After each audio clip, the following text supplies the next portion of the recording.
Hello दोस्तों, पिछले video मैंने बताने का प्रयास किया था शाहजहां के समय में होने वाले कौन कौन से जो है विद्रोह थे। लेकिन आज जो चर्चा करेंगे कि शाहजहां के शासन काल में कौन कौन से अभियान किए थे। जैसे हमारा जो है दक्षिण भारत के अभियान में और उत्तर भारत के जैसे हम देखते हैं मध्य एशिया की रणनीति में, जैसे बल्ख और कंधार जैसे जैसे समृद्धशाली नगरों में जो है कैसे जो है उस पर आक्रमण किया गया। क्योंकि शाहजहां देखते हैं कि वास्तुकला की दृष्टिकोण से शाहजहां के शासनकाल मध्यकालीन इतिहास का एक स्वर्ण युग माना जाता है। और शाहजहां के जो रत्न जटित जो सिंहासन है वो जो तख्ते ताउस में जो बना हुआ है विश्व का सबसे महंगा हीरा कोहिनूर लगा हुआ था। तो आइए हम लोग देखते हैं कि सबसे पहले जो है ये हमारा शाहजहां के जो है कंधार अभियान के बारे में थोड़ा सा चर्चा करते हैं। क्योंकि कंधार अभियान जो था वो 1638 ईस्वी में हुई थी। हम देखते आए हैं कि बाबर के समय से ही जो है मुगलों की कोशिश जारी किया गया था, यानी कंधार को लेकर के मुगलों की कोशिश हमेशा जारी रहा उसे पाने के लिए, लेकिन कंधार पर इनका अधिकार हो जाए इस कोशिश में। क्योंकि वह क्या था, वह सामरिक दृष्टि से बहुत ही मुगलों के लिए बहुत ही महत्वपूर्ण था ये हमारा कंधार। क्योंकि 1622 ईस्वी में जहांगीर के समय में भी हम देखते हैं, यानी 1622 ईस्वी में जहांगीर के समय में मुगलों के हाथों से निकल गया था। कोशिश किया गया था अकबर के समय में भी कि वह जो है कंधार अधीन में था अकबर के समय, लेकिन जहांगीर के समय में मुगलों के हाथों से निकल गया। 1629 ईस्वी में क्या होता है, यहाँ पर एक शहबाज शासक बनते हैं और इसके पहले के शासक के समय में हम देखते हैं अली मर्दान खां थे जो कंधार का शासक था। इसके पहले कौन था, अली मर्दान खां जब था जो कंधार का शासक था। और उसने कुछ ऐसा गबन किया था, लेकिन इसके बाद जो अली मर्दान खां के बाद अब्बास खां के शासक बनते ही अली मर्दान खां को दंडित किया। क्योंकि उन्हें अपने शासन काल में कुछ ऐसे गलत तरीके अपनाए थे जिससे अब्बास खां जैसे शासक बने वैसे ही जो है अली मर्दान को दंडित होने का भय हुआ और उसने शाहजहां से संरक्षण मांगा। क्योंकि उसे डर था कि कहीं ऐसा अब्बास खां मेरे साथ कुछ ऐसा हमें मार ना दे, या उसे डर हो गया था कि हमें दंड देगा।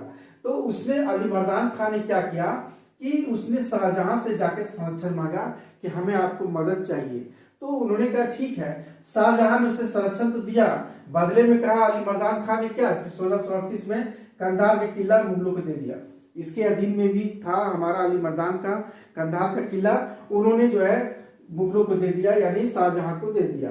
तो इस तरह से 1649 ईस्वी में कंधार जो अंतिम रूप से मुगलों के हाथ से फिर निकल गया। ये हमारा जो है कंधार या हमारा जो मध्य एशिया की राजनीति में मुगलों ने जब जब जो है उस पर अधिकार किया है, लेकिन उसमें बहुत सारे उतार चढ़ाव हुए हैं। तो इस तरह से देखते हैं कि 1649 ईस्वी में औरंगजेब 1649 से लेकर 52 ईस्वी के बीच औरंगजेब के नेतृत्व में जो है कंधार विजय के लिए सेना भेजा गया था। यानी औरंगजेब को भी जो है शाहजहां ने क्या किया था कि भेजा था कंधार को विजय करने के लिए, लेकिन वह भी क्या हुआ, असफल रहा। फिर 1653 ईस्वी में भी जो है दारा के सिको यानी उनके जो बड़े पुत्र है दारा के नेतृत्व में भी सेना भेजी गई, लेकिन असफल रहा। लेकिन शाहजहां के समय में यह जो है कंधार भी जो है उसके हाथ से निकल गया। इसके समय में हम देखते हैं कि बल्ख जो है बल्ख बहुत ही महत्वपूर्ण है ये भी, क्योंकि शाहजहां का बल्ख अभियान बहुत ही विवादास्पद अभियान भी माना जाता है। कि कुछ इतिहासकार मानते हैं, कुछ इतिहासकार जो है प्रमाणित करने की कोशिश की है कि संभवतः वह अपने मातृभूमि पर कब्जा करना चाहता था, लेकिन यह बात सही प्रतीत नहीं होती है। क्योंकि वस्तुतः हम देखते हैं कि शाहजहां जो है मध्य एशिया की राजनीति से जो है लाभ उठाना चाहता था, और यह चूंकि उस समय इसलिए लाभ उठाना चाहता था क्योंकि उस समय उज्बेकों की शक्ति बहुत कमजोर हो चुकी थी और उज्बेक जो है साम्राज्य विभाजित हो चुका था। इस विभाजन के परिणाम स्वरूप क्या हुआ, बल्ख और एक बुखारा का क्षेत्र जो है था। तो वह परिणाम जब विभाजन हुआ तो यही वह बल्ख और बुखारा का क्षेत्र जो था वो नजर मोहम्मद एक राज्य शासक को मिला।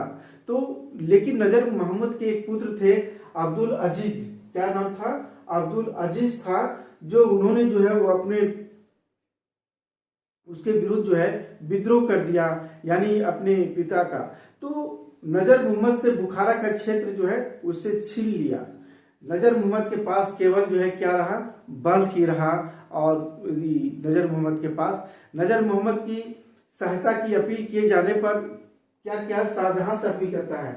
उज्बेक के शासक जो है यानी नजर मोहम्मद और उनके पुत्र अब्दुल अजीज के नियंत्रण में बल्ख बुखारा था, लेकिन अब्दुल अजीज के विद्रोह के कारण जो है नजर मोहम्मद के नियंत्रण से बल्ख केवल क्या रह गया, बल्ख रह गया। अब क्या होता है कि इसी समय जो है नजर मोहम्मद जो है सहायता की अपील करते हैं, किससे, शाहजहां से अपील करते हैं। और वह क्या करते हैं, अपने पुत्र जो है मुराद के नेतृत्व में सेना भेजी गई और जो असफल रहा। लेकिन क्या है, मुराद जो है जल्दी लौटने के कारण जो है लौट जाते हैं, क्योंकि वहां समय देखते हैं कि वो भी मुराद जो है के अधीन में 50,000 सैनिकों की सेना भेजी गई थी, लेकिन मुराद द्वारा बहुत ही शीघ्रता से काम लेने पर जो है नजर मोहम्मद से ही उलझ गया। यानी कहा गया था कि जैसे जो है नजर मोहम्मद कहेंगे वैसे मुराद करेंगे, लेकिन मुराद ने क्या किया कि बहुत शीघ्रता से काम लेने पर नजर मोहम्मद से ही युद्ध में उलझ कर रह गया। स्थिति जो है नियंत्रण से बाहर हो गया।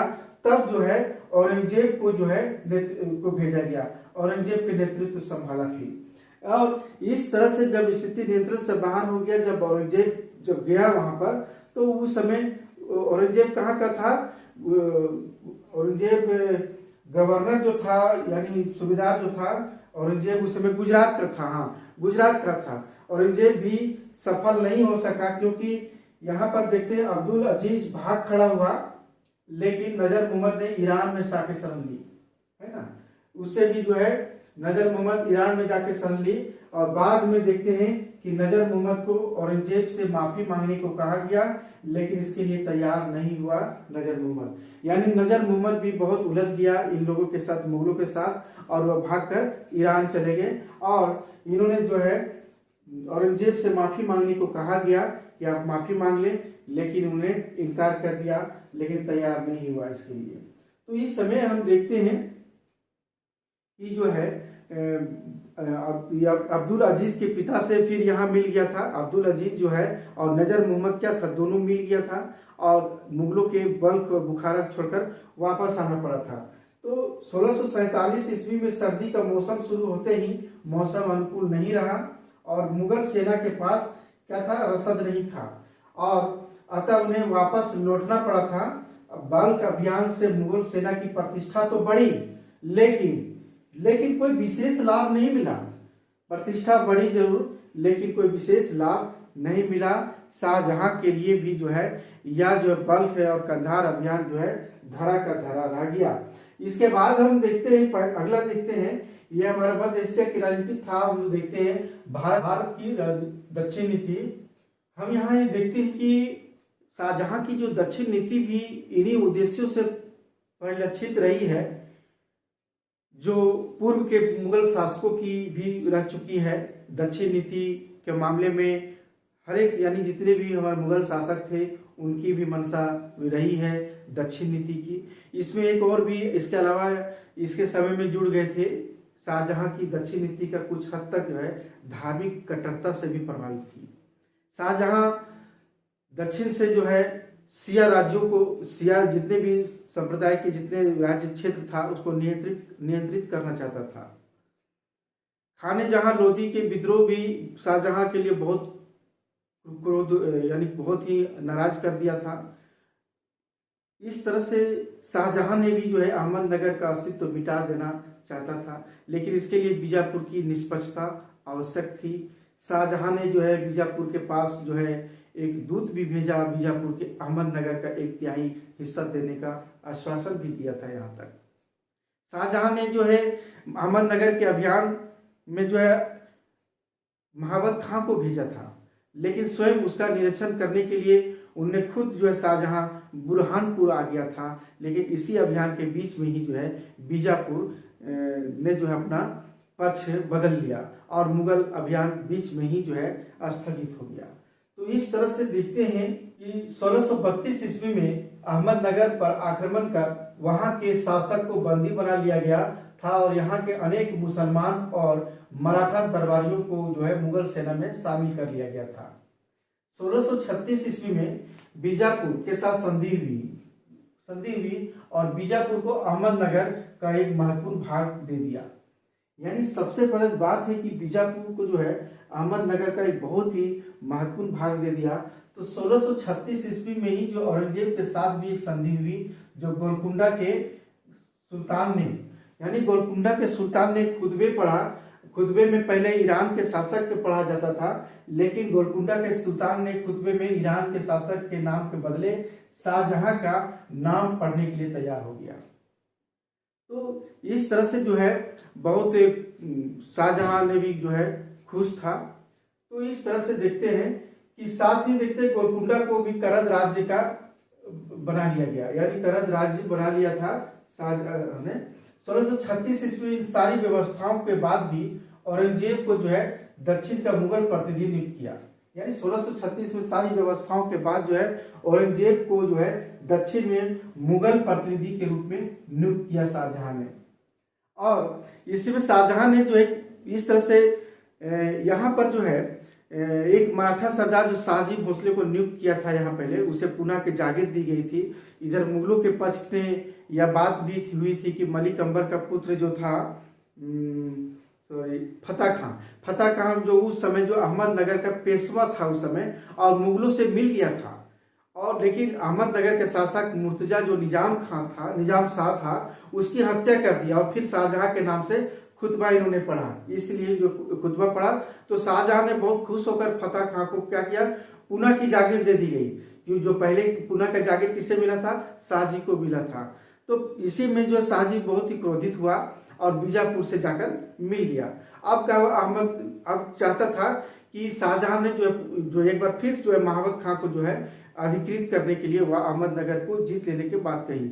बीजापुर ने यह भी स्वयं जो अहमदनगर को जीतने का प्रयास किया, लेकिन बीजापुर के ने जो है रदौला खां और मुरारी पंडित को जो है अहमदनगर के अभियान में भेजा था, क्योंकि दोनों तरफ जो अभियान चली। साथ ही मुगलों की रसद लाइन काटने के लिए, मुगलों को रसद लाइन जो होती है यानी खाने पीने के जो सारा सामान है वो काटने के लिए किसे नियुक्त किया, शाहजी को, क्योंकि शाहजी को बहुत क्रोधित हो चुका था, वो बीजापुर से जाकर मिला था। इसीलिए जो है वो भी चाहता था किसी तरह मुगल यहाँ से पत्ता कट जाए। तो शाहजी को जो लाइन रसद का लाइन जो है यानी खाने पीने के जो सामान आती थी उस लाइन काटने के लिए नियुक्त किया था। इन तमाम सभी विरोधों के बावजूद भी देखते हैं बीजापुर के साथ एक संधि के बावजूद भी देखते हैं 1633 ईस्वी में महाबत खान ने जो है अहमदनगर को जीत लिया। तो इस तरह से देखते हैं शाहजहां के शासन काल में जो है दक्कन में औरंगजेब ने मुर्शिद कुली खां के सहयोग से लगान व्यवस्था और अर्थव्यवस्था को व्यवस्थित करने का प्रयास किया और मुर्शिद कुली खां को दक्कन का टोडरमल भी कहा जाता है। तो जिस तरह से जो है महाबत खान ने अहमदनगर को सारा जीत लेता है, तो शाहजहां अपने शासनकाल में दक्कन में औरंगजेब को प्रतिनिधित्व किया करता है दक्षिण का। तो औरंगजेब ने मुर्शिद कुली खां के सहयोग से लगान व्यवस्था अर्थव्यवस्था को व्यवस्थित करने का प्रयास किया, क्योंकि मुर्शिद कुली खां को क्या कहा जाता है, दक्कन का टोडरमल भी कहा जाता है। तो इस तरह से देखते हैं कि शाहजहां की दक्षिण नीति। थोड़ा हम देख लेते हैं इनकी धार्मिक नीति के बारे में, क्योंकि पहले जो सिजदा प्रथा लागू हुई थी, पाबोस और पगड़ी में जो है बादशाह की तस्वीर की जो रखने की प्रथा था, उस शाहजहां ने क्या किया, समाप्त कर दिया, इसको समाप्त कर दिया। और कुछ मंदिरों को बनारस जैसे उदाहरण देखने को मिलता है, बनारस और कश्मीर में मंदिरों को इन्होंने नष्ट किया। इन्होंने शराब बेचने और पीने पर भी प्रतिबंध लगा दिया था। यहाँ तक कि मुस्लिम जब युद्ध होती है तो युद्ध दासों के खरीद पर रोक लगा दिया गया। मुस्लिम युद्ध जो होती है तो युद्ध दासों को जितने भी है सभी को पर रोक लगा दिया। इस तरह से मुस्लिम कब्रिस्तान के नजदीक में हिंदुओं द्वारा शमशान और सती नहीं हुआ जा सकता है, ऐसा आदेश जारी किया। कहा था कि मुस्लिम जहाँ कब्रिस्तान है उसके नजदीक में हिंदुओं की जो शमशान है वहां पर कोई सती नहीं कोई कर सकती है। तो ऐसा आदेश जारी किया था, शाहजहां ने भी जारी किया था। मुस्लिम लड़की हिंदू लड़का से अगर विवाह नहीं करे, कहा गया कि कोई भी मुस्लिम लड़की हिंदू लड़के से विवाह नहीं करेंगे। और जिन लड़कियों का विवाह अगर कर दिया गया है उसे हिंदू घर से वापस लाया जाए और नहीं तो लड़के को जो है मुस्लिम जो है धर्म स्वीकार करना पड़ेगा। ऐसा आदेश शाहजहां ने किया।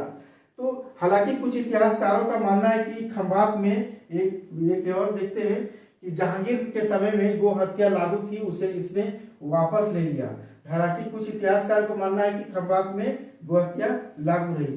तो इस तरह से देखते हैं कि जो है शाहजहां की धार्मिक नीति पर थोड़ा चर्चा किए। तो इस तरह से शाहजहां की जो है अभियान थी। अगले हम जो है वीडियो में बताने का प्रयास करेंगे कि शाहजहां के समय में होने वाले सबसे जो है महत्वपूर्ण जो था उत्तराधिकार का युद्ध, क्योंकि शाहजहां के पुत्रों में जो उत्तराधिकार का युद्ध है वो बहुत ही महत्वपूर्ण है। कौन कौन से पुत्र जो थे और कहाँ कहाँ उसे जो है गवर्नर या सूबेदार बनाया था, और शाहजहां की मृत्यु के बाद क्या ऐसी इतिहास बना, तो इसके बारे में चर्चा करेंगे।